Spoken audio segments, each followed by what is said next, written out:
bulbous, rounded head, the unmanned 44L resembled a shining white lance with 4 smaller rockets strapped around its base. Unfortunately, this particular rocket wouldn't make it to orbit. Not today, not ever. In front of him, leaning against the hood of the camouflaged jeep, stood Jacques, his hair so blonde he looked almost albino, though his skin had achieved a golden tan. In one hand, he held the detonator, a box no bigger than a pack of cigarettes. Jacques had always been good with explosives. Mr. Phillips pulled out his pocket watch and studied the hour. Patience, he told himself. He straightened his tie, then reached into his pocket for a breath mint. Mr. Phillips heard a rustling sound from the left and glanced up to see a khaki-clad security guard trudging out of the jungle from one of the narrow access roads. The guard, whose bronzed skin and long black hair showed his Amerindian descent, held his rifle loosely.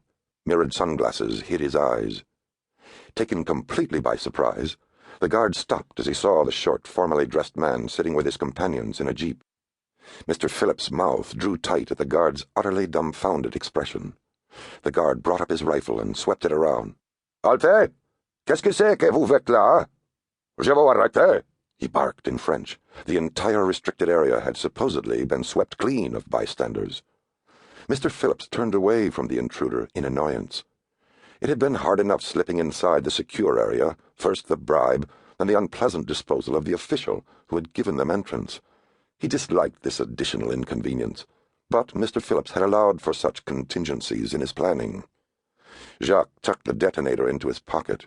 Pretending to surrender, he lifted his hands above his head and translated. "He wants to know what we're doing here, Monsieur Phillips. His accent is very bad. He is placing us under arrest." Mr. Phillips raised his eyebrows. "Oh, he is?" Silent as a cobra, fluid as a deer, a lithe, blonde woman slipped out of the underbrush behind the guard. From her waistband she slipped out a thin stiletto, so sharp and pointed it might have been an ice pick. She moved without hesitation, crossing the 10 meters without a sound. The guard stopped as if he suddenly heard something. Then the woman struck, jamming the stiletto into the base of his back. Without a word, she rammed it up his spinal column all the way to the hilt, as if trying to dig crab meat out of a shell. The guard twitched and jiggled like a pitched frog. His fingers slipped from the trigger guard, and he dropped his rifle. The muscular blonde woman jerked her wrist, and the stiletto slipped back out with a wet pop. The guard fell to the muddy ground, as if unplugged. "Thank you, Yvette," Mr. Phillips said. "Your timing, as usual, is impeccable." Nonchalantly, she wiped the blood from her blade on the wide, glossy leaf of a rubber plant and glided the stiletto back into her belt. Rusty paid no attention to the encounter, still staring toward the white rocket on the launch pad. "We should have just had Maury use one of his Stinger missiles like we did in China. We'd have been back out on the beach by now having a swim. Definitely." He gave a short, high laugh. Mr. Phillips spoke to him like a patient father would. Unlike the other members of the team, Rusty was not a professional, and Mr. Phillips had to cut him some slack. "Different goals, Rusty. We proved in China that we can slip into a highly restricted area. Here, we must demonstrate that we can plant an explosive surreptitiously and detonate it at our convenience." "But why not blow it up now while the rocket's still on the pad? Why wait until it launches?" Rusty swatted at another bug. Mr. Phillips shook his head. "By waiting, we control the situation. Much greater impact, much more exhilarating." "Yeah, sure," Rusty said, obviously not understanding the nuances.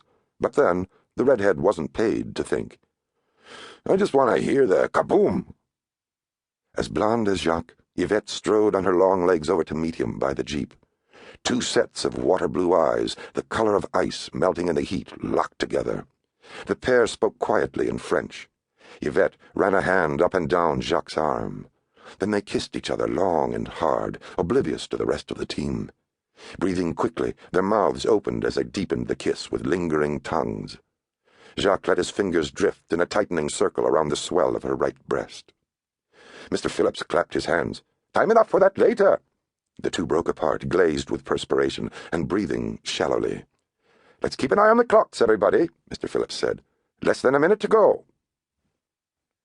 The Toucan VIP observation site at the Kourou launch facility was designed to accommodate dignitaries, but Colonel Iceberg Friese didn't see it as anything more than a set of bleachers